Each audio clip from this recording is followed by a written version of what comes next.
Hi friends, Suzhal the vortex season 2 ഇപ്പോൾ Amazon പ്രൈമിൽ stream ചെയ്തുകൊണ്ടിരിക്കുകയാണ്.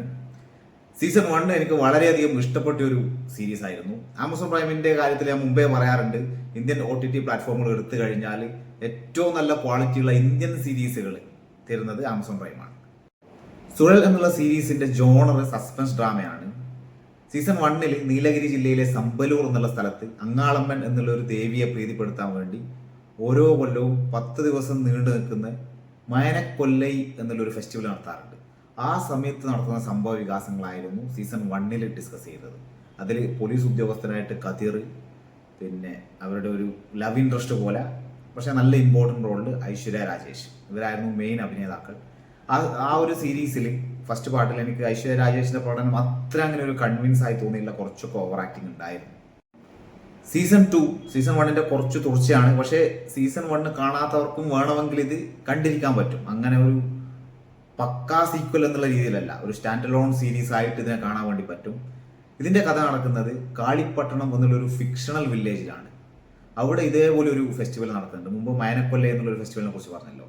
ഇവിടെ അഷ്ടകാളി അമ്മൻ എന്ന പേരിലൊരു ഫെസ്റ്റിവൽ, അതിന്റെ ഇടയിൽ നടക്കുന്ന സംഭവങ്ങളാണ് സീസൺ 2 മുമ്പ് പറഞ്ഞതുപോലെ തന്നെ ഒരു സസ്പെൻസ് ഡ്രാമയാണ്, ഇൻവെസ്റ്റിഗേഷൻ ആണ്. ഒരു കൊല നടക്കുന്നു, ആരാണ് പ്രതി, കുറെ പ്രതികളുണ്ട്, അതിൽ ആരാണെന്നുള്ള ഒരു സംഭവം. ക്ലൈമാക്സിൽ അത്യാവശ്യം നല്ല ട്വിസ്റ്റൊക്കെ ഉള്ള സീരീസ് ആണ്. ഇടയ്ക്ക് കുറച്ച് ലാഗുണ്ട്. 8 എപ്പിസോഡുകളുണ്ട്, 40-45 മിനിറ്റ് ദൈർഘ്യമുണ്ട് ഓരോ എപ്പിസോഡിനും. പക്ഷെ നല്ല ഗ്രിപ്പിംഗ് ആയുള്ള ഡീറ്റെയിലിംഗ് ആയുള്ള ഒരു സ്റ്റോറി ടെല്ലിംഗ് ആണ്. ഡീറ്റെയിലിംഗ് എന്ന് പറയുമ്പം ഇടയ്ക്ക് കുറച്ചൊരു ഡ്രാഗ് ഉണ്ട്, ഒരു മെലോ ഡ്രാമാറ്റിക് ആയുള്ള ചില സീനുകളുണ്ട്. പക്ഷേ അതൊന്നും സീരീസിനെ മോശമാക്കുന്നില്ല. നല്ല എൻഗേജിങ് ആയുള്ള ഒരു സീരീസാണ് സുഴൽ സീസൺ 2. ഇതിന്റെ കഥ അധികം പറഞ്ഞ ആ ഒരു കാണാനുള്ള മൂഡ് ഞാൻ കളയുന്നില്ല. അഭിനേതാക്കളുടെ പെർഫോമൻസ് നോക്കിയാൽ കതിർ വീണ്ടും നന്നായിട്ട് തന്നെ ചെയ്തിട്ടുണ്ട്, നല്ലൊരു പ്രോമിസിങ് ആക്ടറാണ്. ഐശ്വര്യ രാജേഷ് നല്ല രീതിയിൽ ഇമ്പ്രൂവ് ആയിട്ടുണ്ട്. സീസൺ 1 സംബന്ധിച്ച് നോക്കുമ്പോൾ വളരെയധികം ഇമ്പ്രൂവ്മെന്റ് അവർ കാണിച്ചിട്ടുണ്ട്.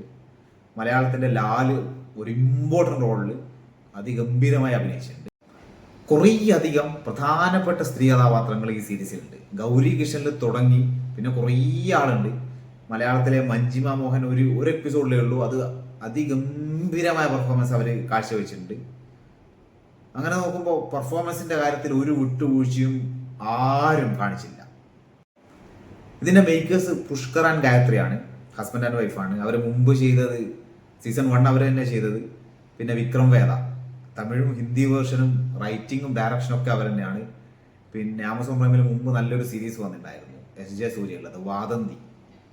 അതും ഈ പുഷ്കർ ആൻഡ് ഗായത്രി ആണ്. അതുകൊണ്ട് തന്നെ ഒരു പ്രോമിസിംഗ് ആയ 2 ഡയറക്ടേഴ്സ്, ക്രിയേറ്റേഴ്സ് ആണ് ഈ പുഷ്കർ ആൻഡ് ഗായത്രി. അത് ഈ സീരീസ് കാണാനുള്ള ഒരു കാരണം കൂടിയാണ്. ഹിന്ദിയിൽ നമ്മൾ രാജാൻ DK എന്ന് കേട്ടിട്ടുണ്ടല്ലോ, അവരോട് നമുക്ക് തുലനം ചെയ്യാൻ സാധിക്കുന്ന വിധത്തിൽ സൗത്തിലുള്ള ഡയറക്ടേഴ്സാണ് ഇവർ. ഈ ഒരു സീരീസിൽ എന്നെ ഏറ്റവും ഇംപ്രസ് ചെയ്യിച്ച ഒരു ഭാഗം അഷ്ടകാളി അമ്മൻ ഫെസ്റ്റിവൽ എന്ന് പറഞ്ഞ് അതിന് ഇവർ ഈ ഒരു കഥയെ റിലേറ്റ് ചെയ്യുന്ന സംഭവമുണ്ട്. അഷ്ടകാളി എന്ന് വെച്ചാൽ 8 കാളിമാറാണ്. അതെങ്ങനെയാണ് ഈ ഒരു സീരീസിലേക്ക് കോറിലേറ്റ് ചെയ്തത് എന്നുള്ളത് അതിഗംഭീരാണ്. പ്രത്യേകിച്ച് ആ കാളികൾക്ക് കൊടുത്ത ആ ഒരു കോസ്റ്റ്യൂംസ് പല കളറിൽ, പച്ച, നീല, ചുവപ്പ്, വെള്ള, കറുപ്പ്, അങ്ങനെ അത് ആ ഒരു എപ്പിസോഡ് കാണാൻ നല്ല രസമുണ്ടായിരുന്നു.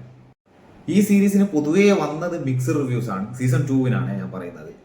പക്ഷെ എന്നെ സംബന്ധിച്ച് നല്ല രീതിയിൽ സാറ്റിസ്ഫൈ ചെയ്യിച്ചൊരു സീസൺ ആണ് സുഴലിന്റെ സീസൺ 2. ഞാൻ കൊടുക്കുന്ന റേറ്റിംഗ് 4.25 ഔട്ട് ഓഫ് 5.